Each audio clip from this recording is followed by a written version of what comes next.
Imagine this. You wake up. Another day. Another heaviness pressing on your chest. You scroll, you sigh, you delay. And then that voice whispers again. Why can't I just get it together? Why am I like this? You call it laziness. You call it weakness. You call it failure. But what if you're wrong?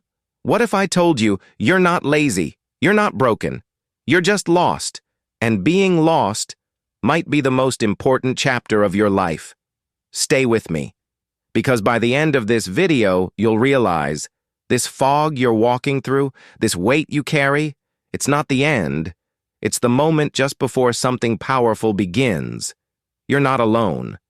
Millions feel this same quiet despair, like they're stuck in a life that doesn't quite fit, like they're walking a path they never chose toward a destination they never wanted. But here's the truth. This isn't laziness. This is your soul protesting. This is your inner voice, long silenced, finally asking to be heard. Today, we're going to go deeper, past the surface excuses, past the self-blame. We're going to uncover what's really happening inside of you, and why your sense of being unmotivated might be your body's way of demanding a more meaningful life. And in the final part of this journey, we'll reveal a realization that could shift how you see your entire story. So don't look away. Don't click off. This might be the most important video you've watched in a long time, because this isn't just about overcoming laziness, it's about rediscovering yourself. Let's begin. Have you ever tried to force yourself into action only to feel your entire being resist? You tell yourself, just push through, try harder, be better. But nothing moves, nothing clicks, and in that stillness, a new fear emerges. What's wrong with me? Let me say this clearly. Nothing is wrong with you. What you're experiencing, that stillness, that stagnation, that resistance, it's not failure. It's not weakness. It's a signal. You are not broken. You are out of alignment. Imagine trying to steer a ship with a broken compass. No matter how hard you row, you'll still be off course, and soon you'll exhaust yourself, not from lack of strength, but from rowing toward the wrong horizon. That's what so many of us are doing. We're following paths laid out by others, chasing careers we don't love, living lives that don't reflect who we are. And when our bodies shut down, when our minds grow numb, we don't question the path. We blame ourselves for not running faster on the wrong road. But here's the truth you've been waiting to hear. Feeling lost doesn't mean you've failed. It means your inner self has outgrown the story you're currently living. It's like wearing clothes that once fit, but now they're too tight, too suffocating. You didn't do anything wrong. You simply grew. And now your soul is calling for a new fit, a new story, a new direction. So instead of asking, what's wrong with me? Ask, what is life trying to tell me? What have I outgrown? What have I been ignoring? Because when you feel stuck, it's often not from laziness, but from the pain of living a life that no longer resonates with your truth. This moment of being lost, it's sacred. It's the space between who you were and who you're meant to become. And if you can learn to see it that way, then you'll realize you're not off course. You're awakening. Let's be honest. From the moment you were born, a script was handed to you. Go to school, get good grades, pick a safe career, work hard, make money, buy a house, raise a family, retire. Society didn't ask who you are. It told you who you should be. You were programmed, not with ill intent, but with outdated expectations. And for a while, maybe you followed it well. Maybe you even checked some of the boxes. And yet here you are, unfulfilled, number disconnected, and wondering why. The truth is, you're living someone else's dream, not yours. The structure you were taught to worship. It was never designed for joy. It was built for stability, for predictability, for control, but not for meaning, not for soul. And when your inner world starts to rebel against this script, it doesn't do so with fireworks. It whispers, in the form of fatigue, in the form of anxiety, in the form of a quiet voice saying, "This can't be all there is." Viktor Frankl, a Holocaust survivor and one of the greatest minds in psychology, once said, "Life is never made unbearable by circumstances, but only by lack of meaning." Think about that. Not pain, not hardship, but meaninglessness. That's what breaks the human spirit. So if you feel heavy, uninspired, or lost, maybe it's not because you've done too little. Maybe it's because you've done too much of the wrong thing.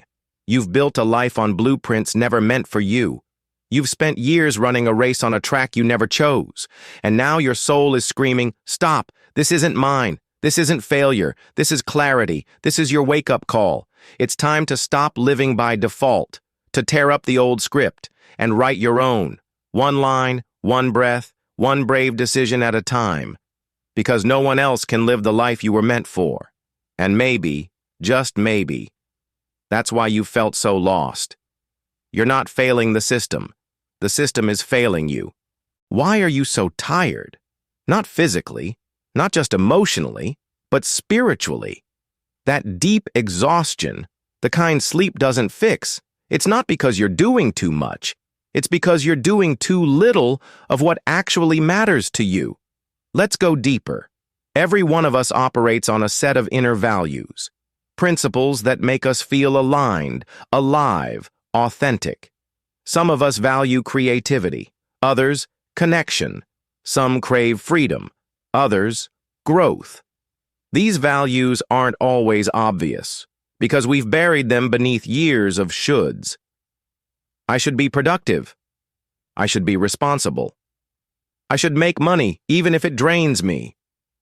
But here's the painful truth. When your outer life is out of sync with your inner values, your spirit wilts. You may smile. You may function. But inside, you feel hollow. It's like planting a rose in the desert and wondering why it won't bloom. It's not that the rose is weak. It's that it's in the wrong environment. So ask yourself, what are your values? Not the ones society gave you, but the ones your heart whispers when the world goes quiet. Is your job in alignment with them? Are your relationships nourishing them? Is the life you're living reflecting who you really are or who you've been told to be? Because here's what most people don't realize. Burnout isn't always about doing too much. It's about living too long without meaning, without joy, without authenticity. And the longer you stay out of alignment, the more you'll feel like you're running on fumes. Every task becomes a burden. Every day, a repeat of the last. You start asking, is this it? But this isn't the end. It's a red flag, a message, a wake-up call. Your body, your mind, your heart, they're all trying to tell you something. You're not where you're meant to be. Not because you're a failure, but because you've outgrown the old version of yourself. And now, it's time to reconnect, to remember what lights you up, to realign your life with what's true. Because you were never meant to live small, numb, and misaligned. You were meant to feel, to create, to become. Let me ask you something. When was the last time you sat in complete silence? No phone, no music, no background noise, just you and your thoughts. For most people, silence is terrifying, not because it's empty, but because in that silence, something begins to speak, and that something is you. We've been taught to fear stillness, to fill every waking moment with noise, scrolling, talking, watching, working. Why? Because stillness brings things to the surface. Truths we've buried, emotions we've suppressed, questions we've avoided. But here's the paradox. In that silence, that uncomfortable raw silence, is where clarity begins. Imagine a muddy glass of water. Shake it, and you can't see anything. But let it sit still. And slowly the mud settles, the water clears, your mind works the same way. It needs stillness, time, space to process, to listen, to heal.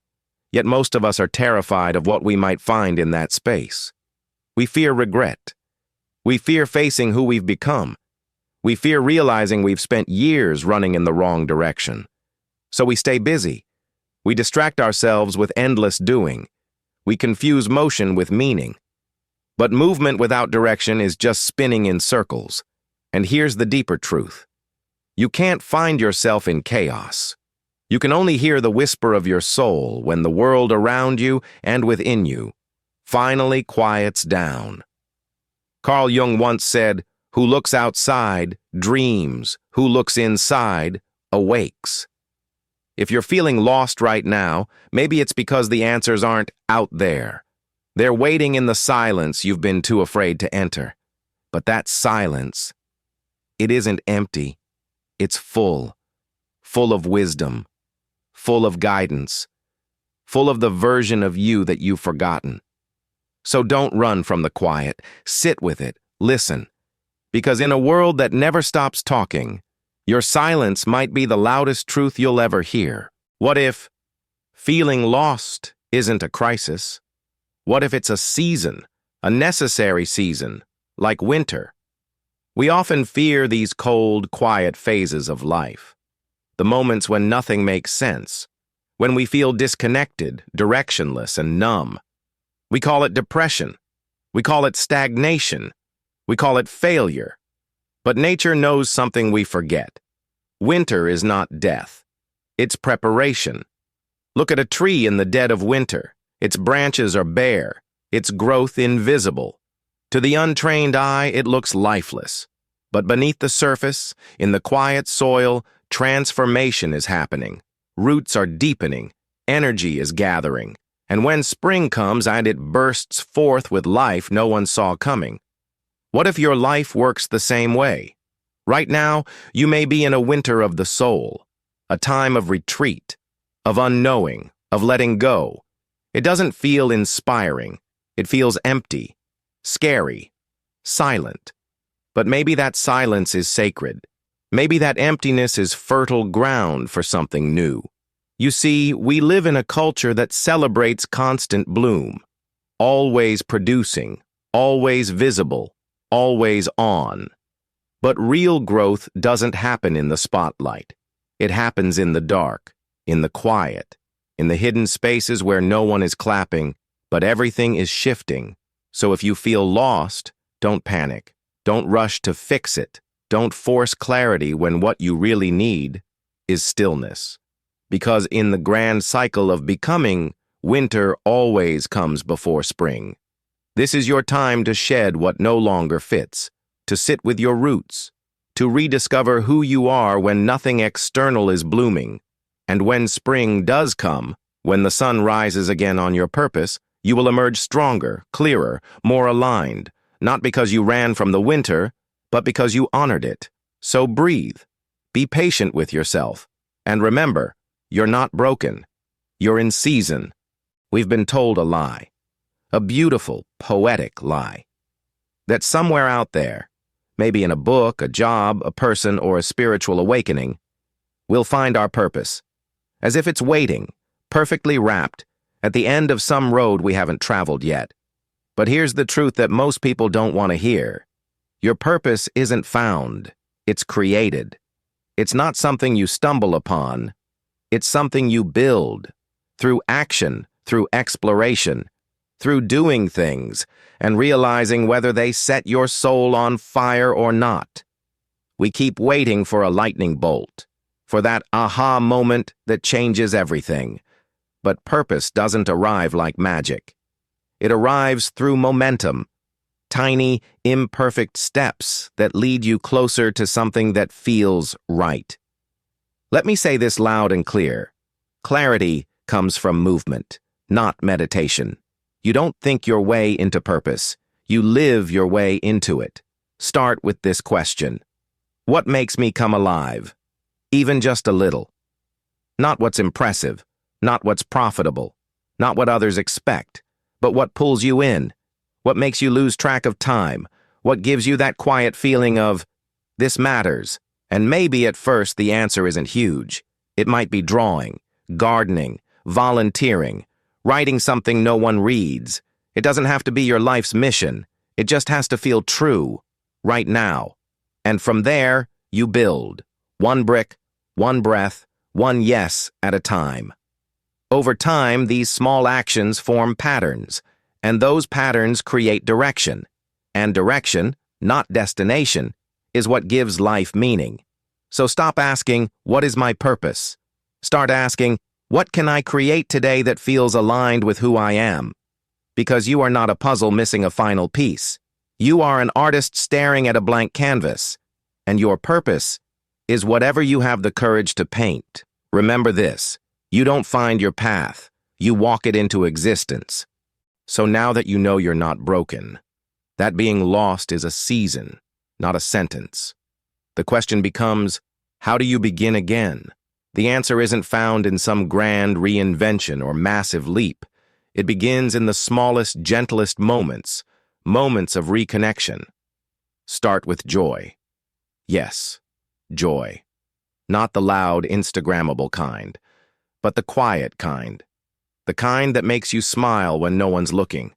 The kind that makes time melt. What brings you that feeling? It could be the rhythm of your feet on a morning walk, the scent of old books, watercolor painting, cooking without a recipe. It doesn't need to be impressive. It just needs to feel like you. This is where the concept of flow comes in, a term coined by psychologist Mihaly Csikszentmihalyi.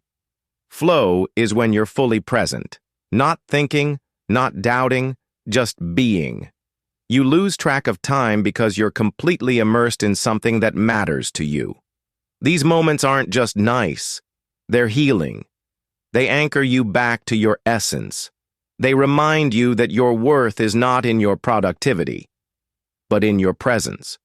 And while you're reconnecting with joy, there's another practice that's just as essential. Self-compassion. Too often you are your own harshest critic. You replay your failures, your regrets, your shortcomings. You think beating yourself up will make you better. But it won't. It only deepens the wound. So pause, breathe, and ask yourself, would I speak to a friend the way I speak to myself? Because healing doesn't happen through judgment. It happens through understanding. And sometimes, the most radical act of self-love is to simply say, I did the best I could, with what I knew at the time. Every time you choose gentleness over shame, curiosity over criticism, you come home, not to some perfect version of you, but to the real one. The one who's trying, who's learning, who's growing. So today, let joy be your compass, let presence be your practice, and let self-compassion be your foundation. Because reconnection isn't a destination, it's a rhythm, one you return to over and over again. If no one has told you this yet, let me be the first. You are not broken. You are becoming. The struggle you feel right now, that ache in your chest, that fog in your mind, that restless tug in your spirit, it's not a malfunction. It's transformation. We've been conditioned to believe that growth should look graceful, linear, predictable, smooth. But real growth? It's messy, uncertain, uncomfortable. It looks like not knowing who you are anymore. It looks like crying without knowing why. It looks like feeling disconnected from the things that used to define you, and you begin to wonder, am I falling apart? But here's the truth most people miss. You're not falling apart. You're shedding. Old beliefs, old roles, old versions of yourself that you've outgrown, like a snake that must outgrow its skin to survive. You, too, are peeling back the layers of who you used to be, to make space for who you're meant to become. And yes, it's painful. Yes, it's confusing. Yes, it's lonely sometimes. But it's also sacred. Because this is what becoming looks like. Not a highlight reel, but an unraveling, followed by a rebirth. We live in a world obsessed with quick fixes and instant results. But you, my friend, are playing a longer game. You're not rearranging furniture. You're rebuilding the entire foundation. And that takes time. That takes trust. That takes patience. So please, don't judge yourself by this season. Don't confuse your confusion with collapse. Don't mistake your pause for paralysis. You're not malfunctioning. You're reconfiguring, recalibrating, reconnecting. And one day, maybe not today, maybe not tomorrow, but someday soon, you'll look back on this chapter and see it for what it really was. Not a breakdown, but a breakthrough. Not an end, but a beginning. Because evolution is not a straight line. It's a spiral, taking you deeper again and again into the truth of who you really are. So breathe, be gentle, and keep going. You are not broken. You are rising. So here we are. After all the noise, all the confusion, all the searching and spiraling and second-guessing, it all comes down to this. You were never really lost. You were on your way home. Home. Not as a place, but as a feeling. A return to who you've always been, beneath all the conditioning, beneath the masks, the roles, the expectations, every twist in your story, every failure, every detour, every silent night of doubt. It wasn't wasted. It was part of the path. And maybe the reason you felt so disconnected isn't because you lost your way, but because life was calling you to stop walking someone else's.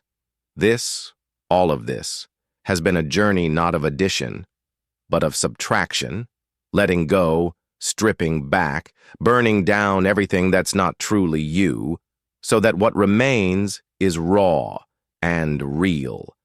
And now, you stand at the edge of a choice, not the kind with a clear answer, not one that can be Googled or outsourced, but the kind that only you can answer.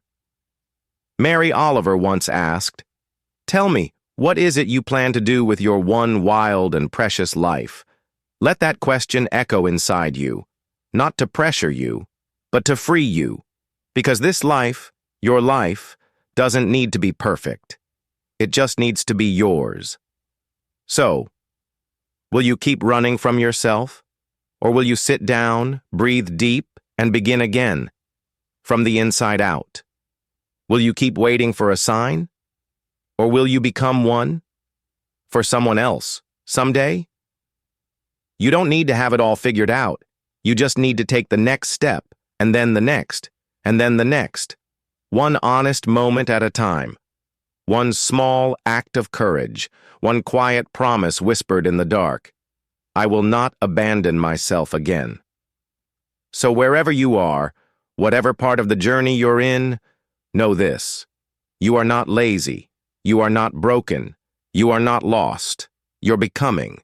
You're remembering. You're returning. You are on the most sacred journey of all, the journey home.